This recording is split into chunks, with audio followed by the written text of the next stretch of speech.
ماما ميا. لو انت مش واخد بالك فلعبة God of War Ragnarok نزلت الجزء الجديد من سلسلة God of War. اللعبة نزلت على بلاي ستيشن 5 طبعا، وحابب اقول لكم ان انا اخيرا بقى عندي بلاي ستيشن 5. بس في مشكلة بسيطة جدا، اللعبة ب$70 والدولار يعني زي ما انت شايف حسبي الله ونعم الوكيل. فباختصار عندي المكان، عندي الفيديو، بس مش لاقي الشريط. ففي وسط حسرتي وتعاستي وعصرة احساسي لجأت طبعا لألعاب الاندرويد، وكالعادة رجعت اكتب اسم اللعبة في السيرش واشوف البلاي ستور مخبي لي ايه ممكن العبه. اول لعبة معانا هي لعبة اسمها سبارتا كريتوس، وده بيبين ان اللي عامل اللعبة مذاكر كويس لان كريتوس فعلا من سبارتا. بداية مبشرة، لما تفتح اللعبة هتلاقي لودنج سكرين فيها 2 كريتوس متعصبين ووراهم الحصان الاسطوري بيجاسوس اللي بجناحات، كلهم متجمعين في ديزاين فوتوشوب بربع جنيه. اول ما تدوس بلاي هتلاقي نفسك قدام منيو بتختار فيها الشخصيات، يعني ممكن تختار كريتوس او هالك. ابتدينا. طبعا انا عايز العب جود اوف وور فاخترت كريتوس. اول ما تبتدي هتلاقي اللعبه بتقولك ان المدينه تحت تهديد الوحوش والعصابات، وبعدها هتشوف المنظر ده، كريتوس في وسط مدينه جديده في القرن ال21، وشكله صراحه ناقص فيتامينات. طبعا اللعبه ما فيهاش البليدز اوف كايوس، كل اللي تقدر تعمله هي انك تضرب بايديك ورجليك وانك تنط،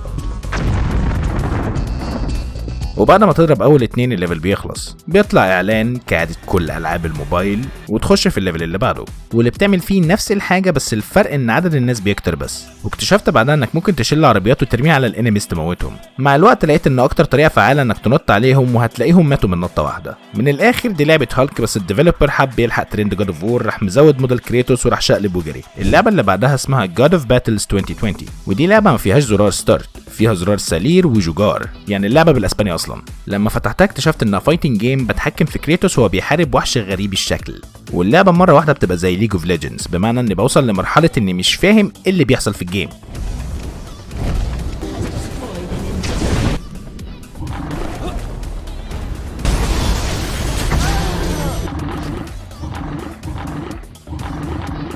المفروض بعد ما بتكسب الوحش بتخش على الليفل جديد في مكان تاني ووحش تاني كشكل بس، لكن مضمون هو نفس الوحش وبيعمل نفس الحركات. ممكن كمان تختار اسلحه جديده غير اللي معاك، بس مفيش اي معلومات عن مين احسن فيهم وليه اختار سلاح عن التاني، فمش عارف لازمتهم ايه. حتى كمان مش مقفولين ولازم تدفع حاجه عشان تجرب سلاح جديد، لا كله مفتوح لك من الاول، فاظن مصلحه. بس كده مش فارقه في الجيم بلاي، انت بتعمل نفس الحاجه طول اللعبه، وهي انك تنط، تضرب بالسلاح او تستخدم الماجيك عشان تضرب من بعيد. كنت فاكر ان اللعبه دي محاوله للتجديد، بس لما دخلت على صفحه اللي عامل اللعبه واللي هو فورتونا جيمز لقيته منزل نفس اللعبه بس باسم تاني واختلافات بسيطه في الزوايا. مش عارف ايه السبب، بس واضح ان ده بياكل عيش، فلو انت جيم ديفلوبر اظن انك محتاج تدرس الحاله دي.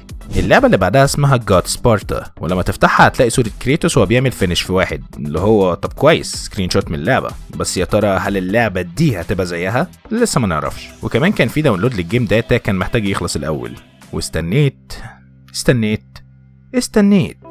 وفضلت مستني، وفي الاخر ما حصلش حاجه. عادي بتحصل، ربع ساعه من حياتي ضاع وانا ببص على السكرين دي، بس مش مشكله، اهم حاجه بس ان ما كنتش نزلت فيروس.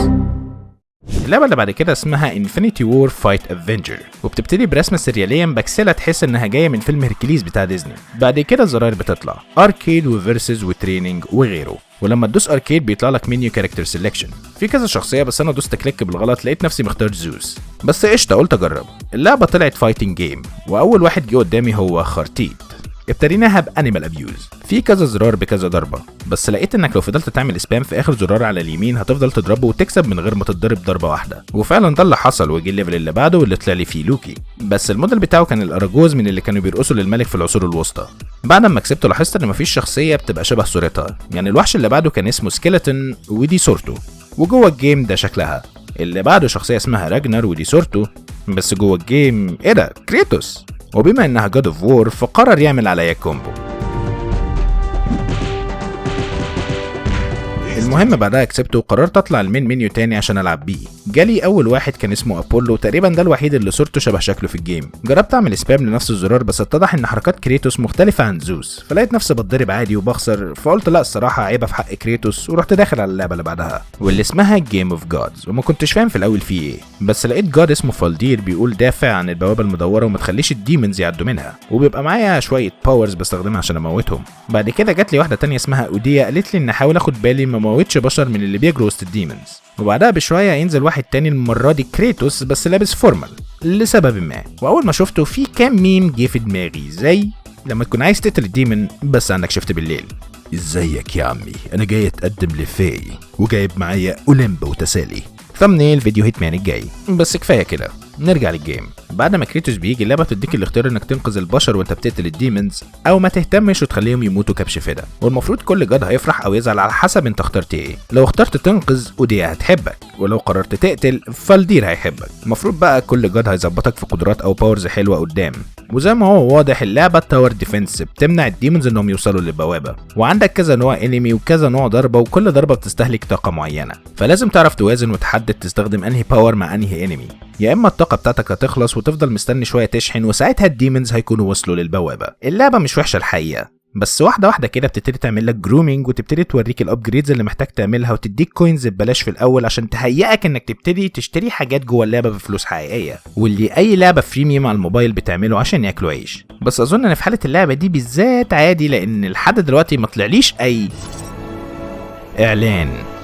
اللعبة اللي بعدها اسمها Ultimate Sparta Ghost War، وابتدت بداية غير مبشرة، وهي انها بتعمل داونلود للجيم داتا، وكمان بتقولي انها عايزة اكسس للصور والفايلات اللي على جهازي، اللي هو ليه يا معلم. بس قلت يلا مش مشكلة، زمان الجهاز اتفيروس اصلا من ساعة فيديو سبايدر مان. المهم طلع خلص ودوست ستارت، واستغربت لما لقيت سوني كمبيوتر انترتينمنت طلعت لي، ومره واحده لقيت وش كريتوس قدامي. قلت اكيد ده فيديو حاطينه كده وخلاص، بس لما دوست على الزراير لقيتها فعلا بتتحرك. دي اللعبه بجد. فدوست نيو جيم، واللعبه فكست للكاتسين ودخلت الجيم على طول. وفعلا هي جاد اوف وور بجد، نفس الضرب ونفس كل حاجه. الديفلوبر ما حطش فيها سطر كود بجنيه واحد، هو بطريقه ما جاب لعبه جاد اوف وور تشينز اوف اولمبس وشغلها على ايميليتور اسمه PPSPP، وبعدها رفعها على الستور باسم تاني. مش عارف الصراحه ازاي اللعبه دي عدت عادي كده من الرقابه واتحطت عادي على البلاي ستور، بس المهم دلوقتي اني قاعد بلعب لعبه جاد اوف وور بجد، وده ما بيحصلش في الفيديوهات اللي زي دي. بس تقدر تقول انها نسخه هاي كوبي علشان الكات سينز كلها متشاله. وكمان شوف انت عايز تستثمر بكام وافتح حساب على طول، مفيش حاجة في اعلانات، بس هعديها عشان ده شادو ابو زيد بس. وعلى سيرة راجناروك، في لعبة كاملة مبنية على ألشة اسمها راجناروك. هتقولي فين الألشة؟ هقولك في كلمة روك اللي قاصدين بيها موسيقى الروك اند رول، وبما انهم جمعوا ما بين اسطورة راجناروك بتاعت الفايكنج وموسيقى الروك، فاللعبة انت بتلعب فيها بفايكنجز بيلعبوا موسيقى زي كده لعبة بيت سيبر، بتحاول تدوس على الزراير في الوقت المناسب عشان تعرف تعزف الأغنية كويس. بس اللعبة دي على ستيم. لما جيت اكتب نفس الاسم على البلاي ستور لقيت لعبة بنفس الاسم، بس المرة دي بتلعب بفايكنج واقف مكانه بيضرب الزومبيز اللي جايين عليه من اليمين والشمال، ومش بتعمل اي حاجة تانية. فاظن ان ده الوقت المناسب اللي انهي فيه الفيديو. بس كده، سلام.